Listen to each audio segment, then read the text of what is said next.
Welcome to the Referendum in 5. I am your host, Lexanne Fletcher. The Referendum in 5 is a weekday program geared at informing the general public on the 7 proposed amendment bills for the upcoming referendum, which will be held on October 27th, 2016. Get involved and be part of the process. Welcome to the Referendum in 5. Today we will be chatting about the name of state amendment bill for 2016, and I have in my company today attorney at law Mr. George Prime. Mr. Prime is a native of Carriacou, Sister Isle, and today he will be expressing his thoughts as it relates to that bill in terms of the change of the name of the state for the referendum. The referendum, I would want to encourage all and sundry to participate in it. There are other aspects of the referendum, but certainly the name change. And I had the good fortunes of attending some of the consultations in Carriacou, and I would tell you, in 9 out of 10 of the consultations I attended, the atmosphere in the meeting, what was the confidence that is exuding from the people of Carriacou, quite apart from putting the name on the passport. It is not just a simple name on the passport, but it goes further than that. Constitutional reform is linked to development, because the responses there would now mean, yes, we too had to get part of the health. You can legislate for every constituency to get people to walk or to get people to work. The Constitution, I believe, is a living instrument. And what better steps than to bring the people involved fully, not again by separation, but fully. So I really is moved today to the extent where I want the bill passed even before it is read. That is how moved I am to that direction. What would this mean for the people of Carriacou, Mr. Prime?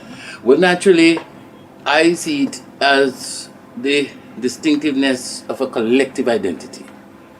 I mean, we have a very large diaspora. You know what it means for somebody who abroad, who tells you time and again, you know, whenever I go to the embassy and I ask for the passport from Carriacou, even people in ministries and departments and of course in the States, where is Carriacou? You know, there are people in Grenada who have not been to Carriacou.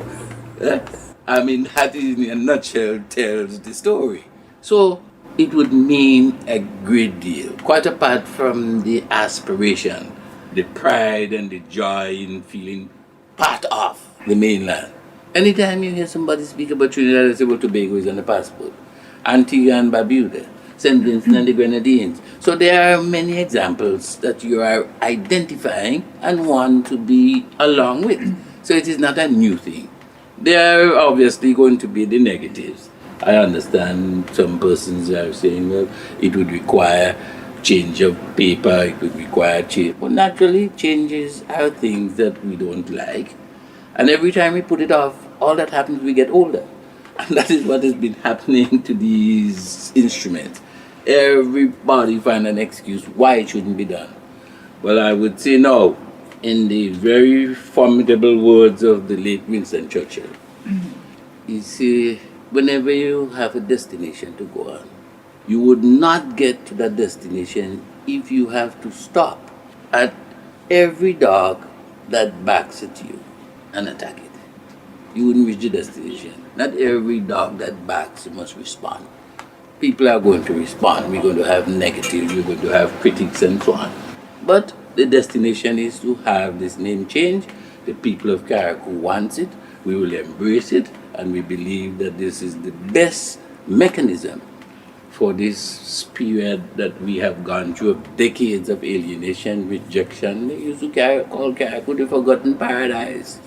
Forgotten not merely because it is not part of the state, but because very few people, both in terms of the services, both in terms of the interaction, both in terms of how people on the island itself live. So I think really I couldn't be more moved today. And I am not speaking for myself, I think, as a Carriacouan myself. Islandness is something that is proud. we always believe in the island people.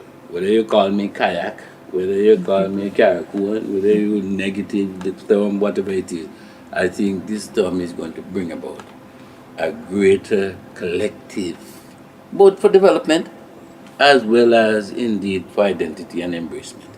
So, in the language of the act itself, I don't think they could have captured it better than what was there. As the desire in the bill is to have those things done. Very true. Mr. Prime, thank you so much for your time. All the best. And we look forward. Well, definitely. We look forward to the outcome.